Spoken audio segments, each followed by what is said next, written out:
Vamos continuar, parte 2. A arte e cultura na separação. Porque algo aconteceu. A gente está vendo aqui o relato da criação e falando do ser humano ainda um pouco num teor muito neutro. Porque olha só, o homem produz cultura, é isso aí, legal e tal. Mas existe algo que é complexo. O Huckmacher vai falar que toda a humanidade ela tem um anseio de ser salva de algo, de ser salva de uma maldição. Então eu olho para esse mundo, eu olho para essa realidade, eu olho inclusive para como eu me relaciono com a criação e eu sei que algo está errado. Eu sei que existe alguma coisa que eu preciso me libertar, mesmo que eu não seja cristão. Eu sei que alguma coisa está errada. Estou lendo um livro de um cara que é matemático agora, e o Brian Greene, o livro chama Até o Fim do Tempo. E é um cara matemático que fala que assim, tanto a ciência quanto a religião tentam responder a mesma pergunta, que é por que o homem morre? Tanto a ciência quanto a religião querem superar a morte.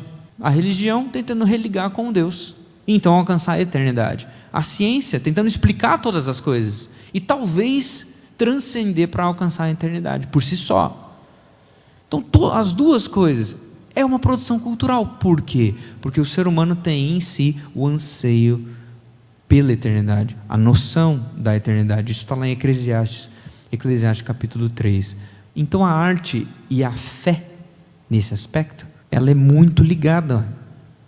É muito difícil você descolar o exercício artístico de uma expressão religiosa.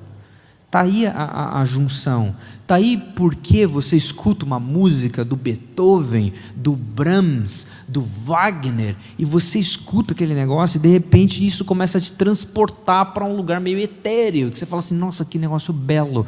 É uma sensação religiosa. Porque sim, o exercício artístico ele é muito ligado com o exercício de fé.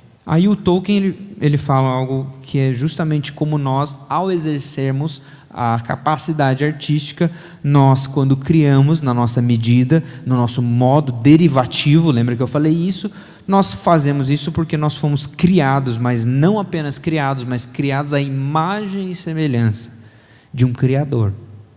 É por isso que quando você escuta uma música muito bela, quando você vê um filme muito importante, você tem lapsos do que é eterno.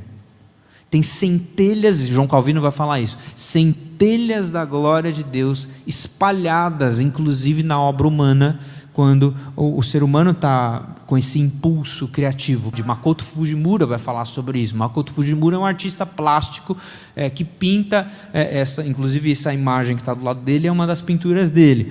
E ele fala assim, que a minha identidade na origem da criação e nesse olhar amoroso da criação que nos vê com um amor supremo, mesmo antes de o percebemos, o impulso criativo de moldar o futuro. Então o ser humano, ele tem esse desejo de realizar as coisas e principalmente de copiar o Criador naquilo que o Criador fez, tá?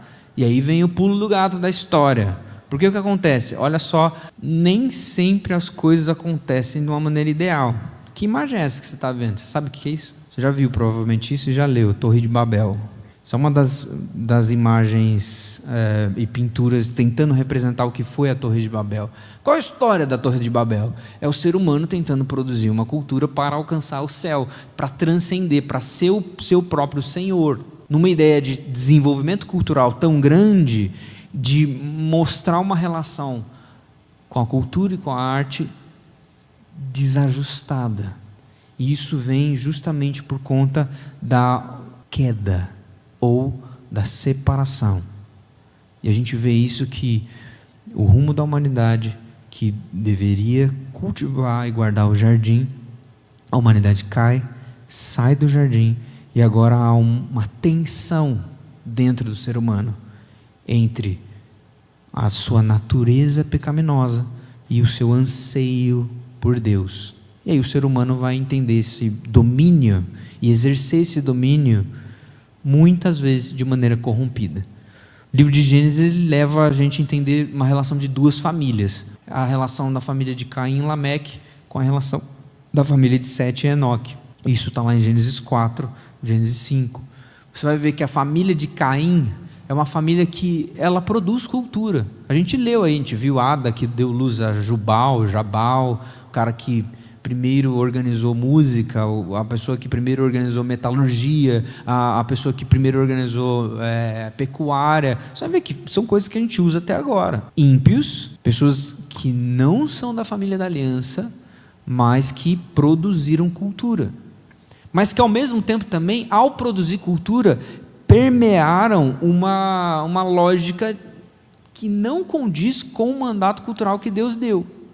Porque tanto Caim quanto Lameque, e Lameque quando funda a sua cidade, ele toma para si 2 esposas, ele é tremendamente autossuficiente, eles criam uma civilização autocentrada, que ao relacionar-se com os outros povos, mais sustentam uma relação opressiva do que uma relação que floresce o mundo.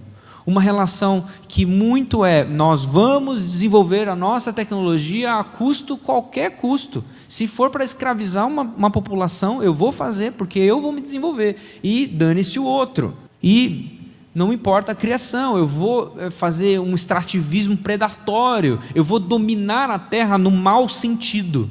É aí que a gente entende, por isso que quando a gente fala domínio, muitas vezes a gente entende mais para o lado negativo do que o positivo. Porque você fala, não, essa pessoa está me dominando aqui, então isso parece que ele está te prendendo, porque a gente tem essa tensão dentro de nós, que sim, o pecado corrompeu a relação que o ser humano tem com a criação. Mas já a família de Sete e Enoque, ela é chamada para lutar contra isso. E a família da aliança, desde aí, a família que se relaciona com Deus, é uma família chamada a cumprir o mandato cultural. Cumprir o mandato cultural para florescer o mundo, para ter uma tarefa cultural que permanece na história. E aí você tem esses 2 modos de se cumprir a tarefa, como o Huckmacher fala no texto que está aí na tela. Você, de um lado, Caim e Lameque, de um lado, o Sete e Enoque. Tarefa cristã não é mudar o mundo. Presta atenção. Tarefa cristã não é mudar o mundo. Por mais maravilhoso que esse mundo seria se fosse conduzido por uma moral melhor, uma justiça melhor, uma melhor gestão dos recursos do mundo, mas sobretudo a tarefa cristã é guardar o mundo da decadência e da corrupção, do mal e da extinção. Mandato cultural não tem a ver em nós mudarmos o curso deste mundo que jaz no maligno, mas tem a ver com a gente guardar o mundo da decadência.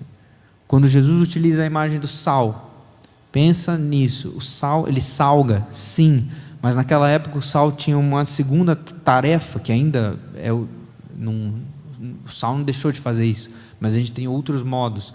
Mas o sal preserva e impede a degradação, impede a carne de apodrecer, uma vez que você não tinha geladeira naquela época. Então essa função do ser humano, que é da família da aliança, desse que é eleito por Deus, desse que é redimido por Deus, ele tem essa função de preservar justamente a lógica de Sete e Enoque, que é se opor à lógica decadente de Caim e Lameque, que produz cultura de maneira corrompida, que produz arte de maneira obscena, que produz arte de maneira a oprimir povos, de maneira egoísta, autocentrada. E então o chamado é produzir cultura, estar nessa criação, aguardar o mundo da decadência e da corrupção, aguardar o mundo do mal e inclusive da extinção, é ser agente da graça comum de Deus nesse mundo. O ser humano, quando ele produz cultura, eu não estou falando de cultura cristã, estou falando de cultura. A gente vai chegar lá na produção de cultura cristã, calma. Estou falando de cultura, de alguém que é um bom trabalhador, de alguém que é ético, de um artista que consegue expor, por exemplo, um poeta que consegue fazer um belo poema, de um pintor que faz uma bela pintura. Não estou falando de uma pintura evangélica, não estou falando de um poema evangélico. Estou falando de uma música evangélica, estou falando de música, de poema, de pintura. Esse cara que faz isso, ele é um ser humano que entendeu isso e que está vivendo na lógica de Sete e Enoque. Quando você, no teu trabalho, está realizando o melhor possível e está dando o maior testemunho possível, você não está fazendo uma planilha evangélica de gastos no seu trabalho. Você não vai escrever um plano de aula de história evangélica. Está entendendo o que eu estou querendo dizer? Você está sendo cristão, sim, mas você está ajudando a florescer o mundo, a desenvolver o mundo dessa maneira.